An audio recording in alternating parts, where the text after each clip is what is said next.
నమస్తే, welcome to allow TV.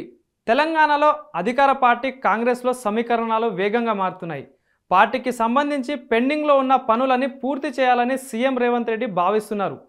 ఇందులో ఒకటి కొత్త పీసీసీ చీఫ్ నియామకం.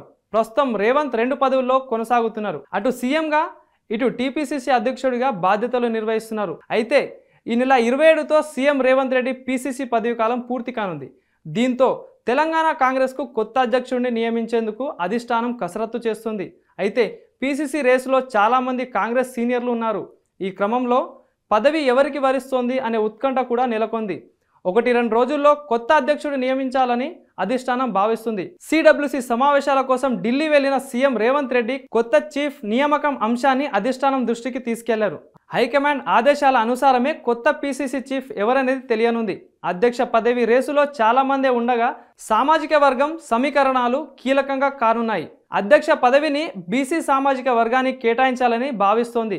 ఇందుకు కారణం రాష్ట్రంలో బీజేపీ బీసీ కార్డుతో ప్రత్యామ్నాయం శక్తిగా ఎదగాలని చూస్తుండటమేనట. పీసీసీ పదవి ఆశిస్తున్న వారిలో బీసీ సామాజిక వర్గం నుంచి మంత్రి పొన్నం ప్రభాకర్ గౌడ్, ఎమ్మెల్సీ మహేష్ కుమార్ గౌడ్, మధు యాష్కి గౌడ్, ఒక ఎంపీ కూడా ఉన్నారు. రెడ్డి సామాజిక వర్గం నుంచి జానారెడ్డి, జగ్గారెడ్డితో పాటు ఎమ్మెల్యే రాజగోపాల్ రెడ్డి ఉన్నారు. వీరితో పాటు మంత్రి శ్రీధర్ బాబు పీసీసీ పదవి ఆశిస్తున్నారు.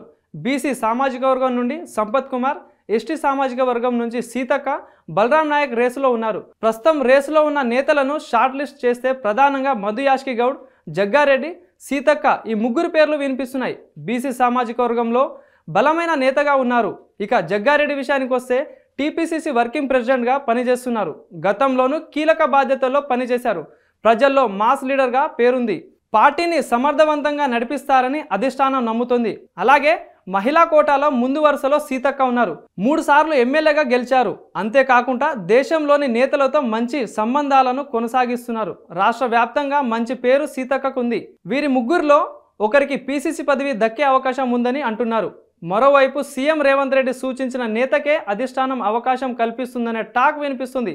మరోవైపు అధిష్టానం ఒకరికి ఒకే పదవి నిబంధనలు అమలు చేసే అవకాశం కూడా ఉంది. ఇన్ని ఈక్వేషన్ల మధ్య పీసీసీ చీఫ్ పదవి ఎవరికి దక్కుతుందో తెలియాలంటే కొద్ది రోజులు వెయిట్ చేయాల్సిందే.